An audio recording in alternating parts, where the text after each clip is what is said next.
how to find and use filters on TikTok. Hey everyone, welcome back to the channel. If you are new here, don't forget to hit the subscribe button and turn on the notification bell to not miss any updates.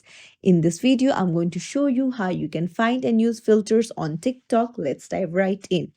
Open up your TikTok app and then you will see plus icon at the bottom. Just tap on it, and once it opens up you can see various filters. You just need to swipe to the left and then choose a filter of your choice, or you can even tap on all effects and then you can see various trending filters, various AI filters that you can choose from, or you can even tap on the search icon and then you can just search for the filter that you know of. So it's as simple as that. If you found this tutorial helpful, don't forget to like the video and subscribe to our channel for more tips and tricks.